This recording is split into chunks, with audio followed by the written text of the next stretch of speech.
ఏమండి, మనం ఒకటి సంపాదించుకోవాలి, శాశ్వతమైన ధనము. అందుకే యేసుక్రీస్తు ప్రభు గారు అంటున్నారు, మొదట నా నీతిని, నా రాజ్యాన్ని వెతకండి అంటున్నాడు. మరి ఆయన నీతిని, ఆయన రాజ్యాన్ని మనం వెతకడానికి దేవుడు ఈ లోకానికి వచ్చి, ఏమండి,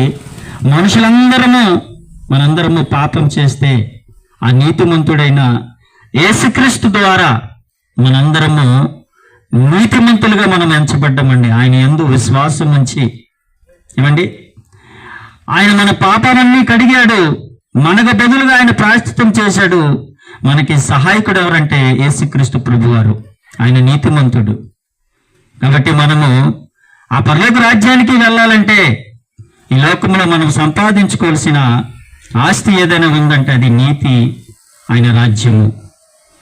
ఆ రాజ్యంలోనికి మనం వెళ్ళాలంటే ఈ రెండు తప్పనిసరిగా మనం సంపాదించుకోవాలి.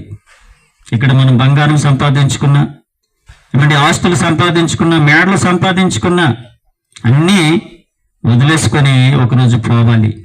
మన పక్కన ఎంతమంది ఉన్నా ప్రతి ఒక్కరు కూడా ఆ సమయంలో మన కొరకు ఏడుస్తారు తప్ప ఎవరు మనతో రారు. ఏమండి, దేవుడు పరిశుద్ధ గ్రంథమైన బైబిల్ గ్రంథంలో చెప్తున్నాడండి. ఏమండి, మనం వచ్చినప్పుడు ఎలా వచ్చామంటే దిగంబరిగా వచ్చామట.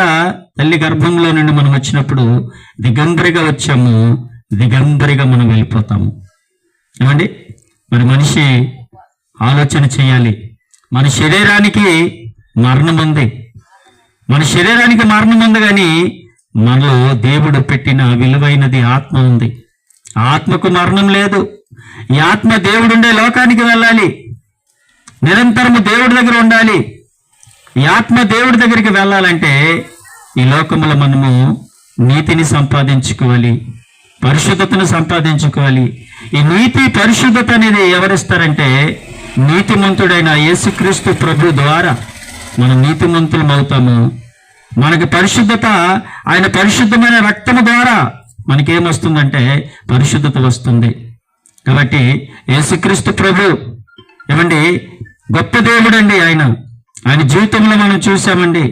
ఏమండి, నిర్దోషి, నిష్కలంకుడు, పాపంలో చేరక ప్రత్యేకంగా బ్రతికిన దేవుడండి యేసుక్రీస్తు ప్రభు వారు. కాబట్టి మేము ఈ మాటలు ప్రకటించడానికి పరలోక రాజ్యానికి అనేక మంది కూడా ఆ దేవుని సన్నిధికి చేరాలంటే ఈ భూమి మీద మనిషి పాపాన్ని విడిచిపెట్టాలి. ఏమండి, పాపంతో మనం చనిపోతే ఏమండి మనమందరము కూడా ఎక్కడికి వెళ్ళిపోతామంటే పాతాళము.